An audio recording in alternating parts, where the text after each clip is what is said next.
Hello and welcome. We're going to talk about artificial intelligence today, but probably not in the way you're used to hearing about it.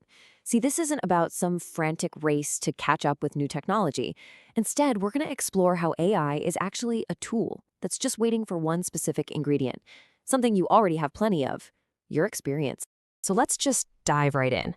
I'm sure you've seen it, right? Someone on a video just firing off these complex prompts into an AI, windows flying open, getting these incredible results in seconds.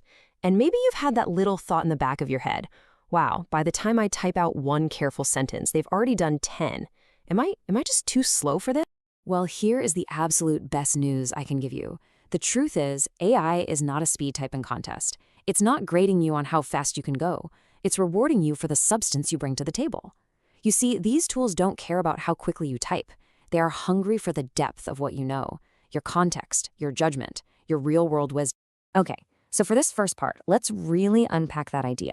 We're going to look at exactly why your decades of knowledge aren't just kind of relevant. They are, without a doubt, your single biggest superpower when you're working with AI. Now, if you're feeling a bit worried or concerned about all this AI stuff, you are in very good company. Research from the Pew Research Center actually shows that adults 50 and over are way more likely to feel concerned than excited. And you know what?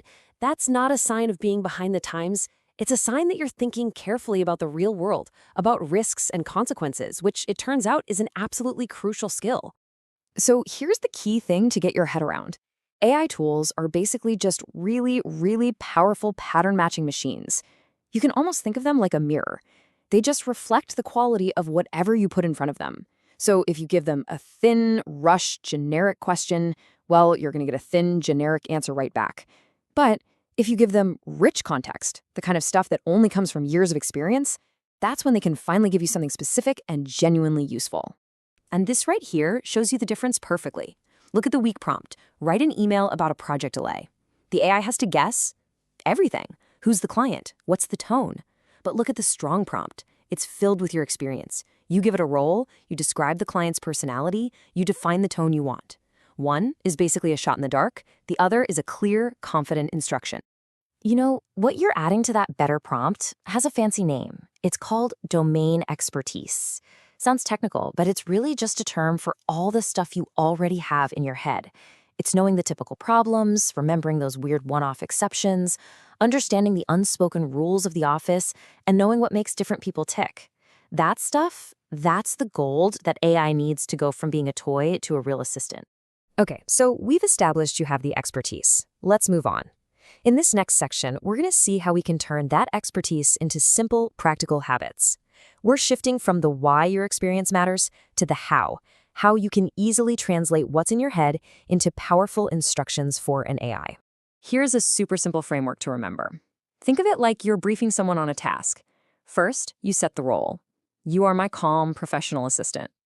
Second, you describe the situation. Who are we talking to? What's the history here? And third, you define what success looks like. Tell it what a good outcome is. Something like, the goal is to reassure the client, so keep it calm and under 200 words.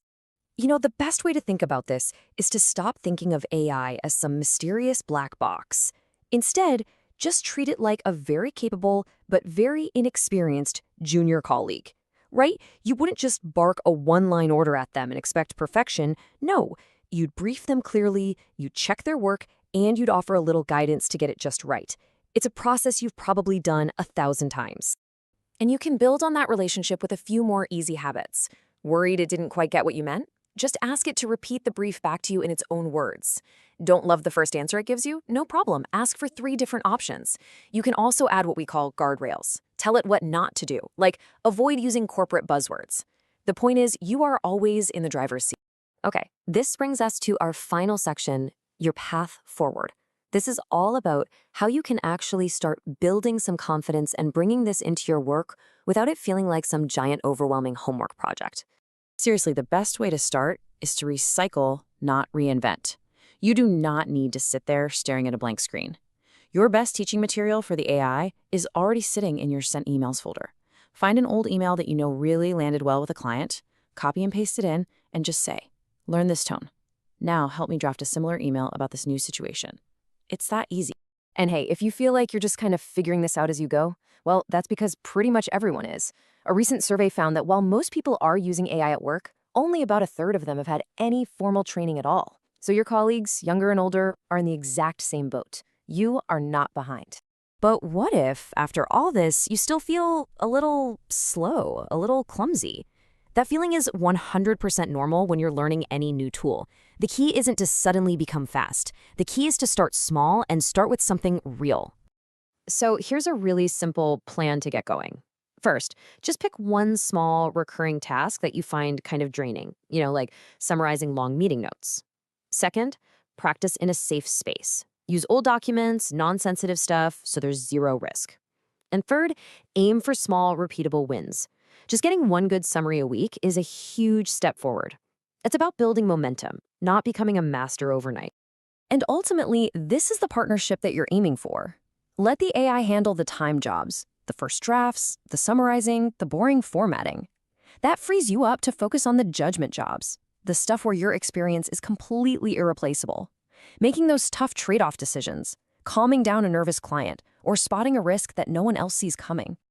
So if there is one single thing you take away from our chat today, let it be this. Your decades of wisdom, your intuition, your gut feeling for what works in the real world, that doesn't compete with artificial intelligence. It's the missing piece that completes it. So as you start to move forward, please remember this. Your journey with AI is really just beginning. You are not playing catch-up. You're arriving with the most valuable asset of all already in hand, your wisdom. If you'd like to explore some more simple ways to get started, you can learn more at radosimpleai.com. Thanks so much for your time.